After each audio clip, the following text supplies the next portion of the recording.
নমস্কার বন্ধুরা, fresher job Bangla YouTube চ্যানেলে তোমাদের সবাইকে স্বাগত। তো বন্ধুরা, পোস্ট অফিস জিডিএস 2026-এ তোমরা যারা আবেদন করেছিলে প্রত্যেকের জন্য কিন্তু গুড নিউজ।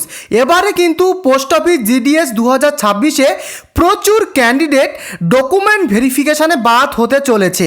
তো তোমরা তোমাদের যাদের 50%, 60%, 70% নাম্বার রয়েছে তাদের জন্য কিন্তু গুড নিউজ। তোমরা ভিডিওটিকে শেষ পর্যন্ত দেখো। এই ভিডিওতে সম্পূর্ণ ডিটেলস এখানে কিন্তু ক্লিয়ার করা থাকবে এবং তার সাথে সাথে তোমাদের সেকেন্ড মেরিট লিস্ট কবে বেরোবে সেটাও কিন্তু এই ভিডিওতে আমি ক্লিয়ার করে দেব। তো ভিডিওটি শুরু করবার আগে তুমি যদি চ্যানেলে নতুন হয়ে থাকো চ্যানেলটিকে অবশ্যই একটি সাবস্ক্রাইব করে ভিডিওটিকে লাইক করে দিও এবং কোথা থেকে ভিডিওটি দেখছো তোমার পোস্ট অফিসের নাম অবশ্যই এক্ষুনি কিন্তু আমাকে কমেন্ট করে লিখে জানিও।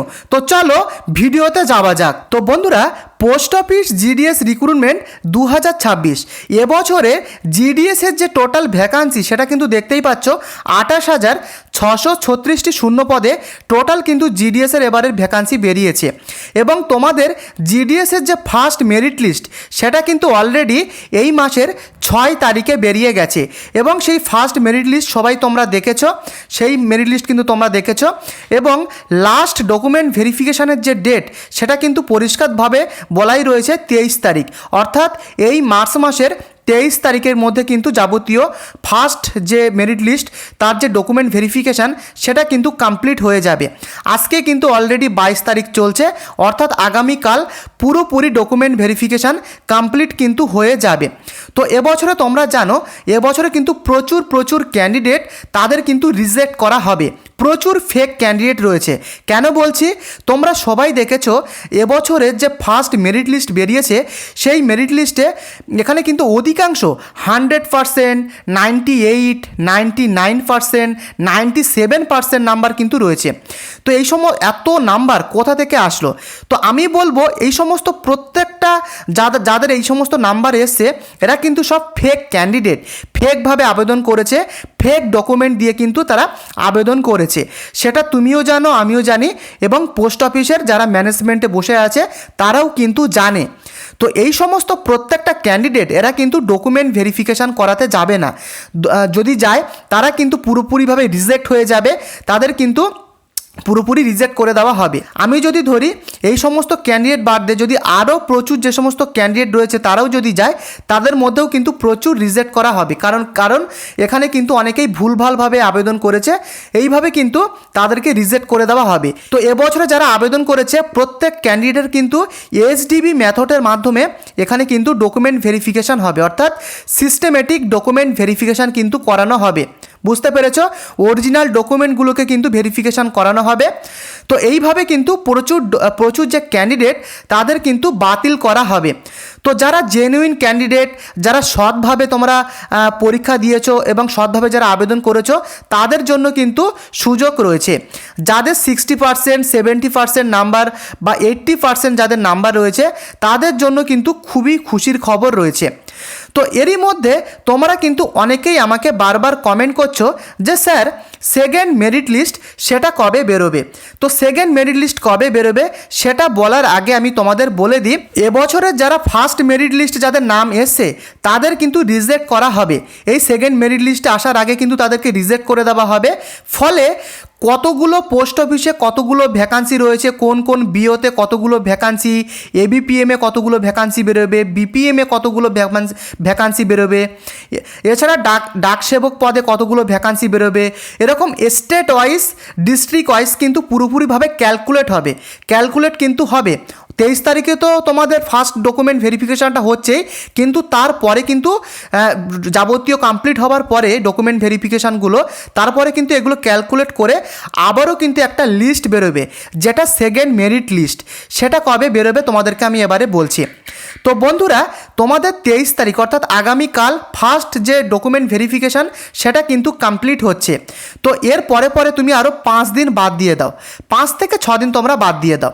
তো আমি সেক্ষেত্রে তোমাদের বলবো তোমাদের যে সেকেন্ড মেরিট লিস্ট সেটা কিন্তু এই মাসের 30 তারিখ থেকে পরের মাসের অর্থাৎ এপ্রিল মাসের 5 তারিখ কিংবা 7 তারিখের মধ্যে তোমাদের যে সেকেন্ড মেরিট লিস্ট সেটা কিন্তু বেরিয়ে যাবে। সেকেন্ড মেরিট লিস্ট কিন্তু সেটা তোমাদের বেরিয়ে যাবে পরের মাসে 7 তারিখের মধ্যে। তো বন্ধুরা, এবছরে জানো যে তোমাদের যে ভোট, সেই ভোটের ডেট সেটা কিন্তু ডিক্লেয়ার হয়ে গেছে পরের মাসে। তো সেক্ষেত্রেও কিন্তু কিছুটা এফেক্ট পড়লেও পড়তে পারে। তো আমি তোমাদের বলবো যে সেকেন্ড মেরিট লিস্ট সেটা কিন্তু ডিলে হতেও পারে, 50% চান্স কিন্তু রয়েছে। তো অধিকাংশ ক্ষেত্রে কিন্তু তোমাদের চলে আসবে এপ্রিলের 7 তারিখের মধ্যে, 5 কিংবা 7 তারিখের মধ্যে তোমাদের যে সেকেন্ড মেরিট লিস্ট সেটা কিন্তু চলে আসবে। এবং এর সাথে সাথে টোটাল কটা মেরিট লিস্ট তোমাদের বেরোবে, সেটা আগে তোমরা ভালোভাবে বোঝো। তো প্রথম মেরিট লিস্ট তো বেরিয়েই গেল 6 তারিখ, এবং সেকেন্ড মেরিট লিস্টটা কবে বেরোবে তার একটা এক্সপেক্টেড ডেট আমি তোমাদেরকে বলে দিলাম। এরকমভাবে কিন্তু টোটাল আমার মতে 5টা কি 6টা এরকম কিন্তু টোটাল মেরিট লিস্ট সেটা কিন্তু বেরিয়ে যাবে। আমি বলবো 6টা মতো মেরিট লিস্ট তোমাদের কিন্তু বেরিয়ে যাবে। তো বুঝতে পেরেছো? তো তোমরা যারা এসসি, তোমরা যারা এসটি, ওবিসি, পিডাব্লিউডি যে সমস্ত ক্যান্ডিডেট রয়েছে এবং যাদের পার্সেন্টেজ কম রয়েছে, যেমন 60%, 70%, 80% নাম্বার রয়েছে, তাদেরকে বলবো তোমাদেরকে ওয়েট করতে হবে লাস্ট মেরিট লিস্টের অপেক্ষায়। কারণ আস্তে আস্তে কিন্তু মেরিট লিস্টগুলো বেরোবে। তো তোমাদের যাদের এরকম নাম্বার রয়েছে তোমরা ধৈর্য ধরো, তোমাদেরও কিন্তু নাম আসার সম্ভাবনা হাই চান্স রয়েছে। তো তোমরা লাস্ট মেরিট লিস্টের অপেক্ষায় থাকো। তোমরা জানো যে এখানে কিন্তু জুন মাসের মধ্যে টোটাল তোমাদের যে যত কটা মেরিট লিস্ট তা কিন্তু বেরিয়ে যাবে। জুন মাসের 30 তারিখের মধ্যে যতগুলো মেরিট লিস্ট বেরোবে সব কিন্তু বেরিয়ে যাবে, তারপরে কিন্তু বেরোবে না। বুঝতে পেরেছো? তো তোমাদেরকে বলবো তোমরা জুন মাস পর্যন্ত ওয়েট করো।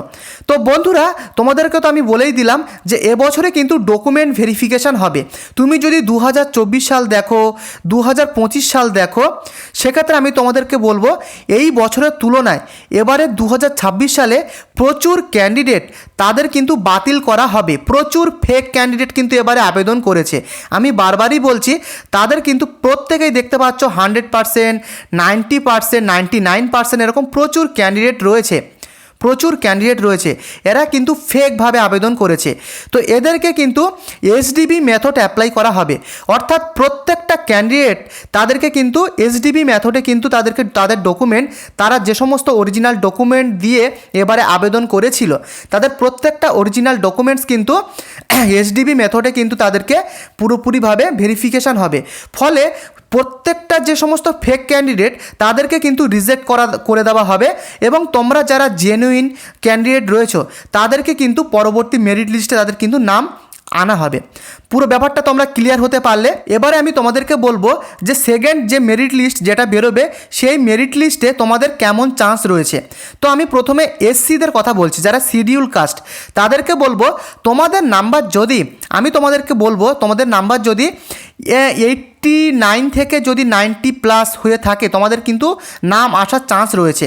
তবে এক্ষেত্রে কিন্তু বিভিন্ন ক্রাইটেরিয়া রয়েছে। তুমি কোন বিওতে আবেদন করেছো এবং তুমি কোন পোস্টে আবেদন করেছো, এবিপিএম না বিপিএম, সেই পদের উপরেও কিন্তু এই কাট আপটা নির্ভর করবে। আমি তোমাদেরকে যখন আগে ভিডিও দিয়েছিলাম তখন আমি তোমাদেরকে বলেছিলাম যারা এবিপিএমে আবেদন করবে, অর্থাৎ অ্যাসিস্ট্যান্ট ব্রাঞ্চ পোস্ট মাস্টার, তাদের কিন্তু নাম আসার চান্স হাই রয়েছে। বুঝতে পেরেছো? এবং এসটি যারা রয়েছে অর্থাৎ শিডিউল ট্রাইবস, তাদের কেমন কাট আপ যেতে পারে সেকেন্ড মেরিট লিস্টে। তো তাদেরকে বলবো তোমাদের কিন্তু 85 থেকে +90 মতো এরকম কিন্তু নাম্বার থাকতেই হবে। এবং যারা জেনারেল ক্যাটাগরি রয়েছে, যারা ইউআর রয়েছে, তাদেরকে বলবো তোমাদের 90 থেকে 92+ নাম্বার কিন্তু অবশ্যই থাকতে হবে। না হলে কিন্তু তোমাদের থার্ড, চতুর্থ, পঞ্চম এরকমভাবে কিন্তু মেরিট লিস্টের অপেক্ষায় তোমাদের থাকতে হবে। এবং যারা পিডাব্লিউডি ক্যান্ডিডেট রয়েছে তাদের তো ছাড়ই রয়েছে, তাদের কিন্তু কম কাট আপ আসবে এবারে। তো এটুকু তোমরা ক্লিয়ার হয়ে যাও। তো বন্ধুরা, এই ছিল কিন্তু জেডিএসের মূল আপডেট। যদি ভিডিওটি ভালো লাগে লাইক করে দিও, চ্যানেলটিকে সাবস্ক্রাইব করে দিও। কোথা থেকে ভিডিওটি দেখছো, তোমার লোকেশান এবং তোমার পোস্ট অফিসের নাম কি রয়েছে অবশ্যই আমাকে কমেন্ট করে লিখে জানিও। দেখা হচ্ছে নেক্সট আপডেটে। ধন্যবাদ।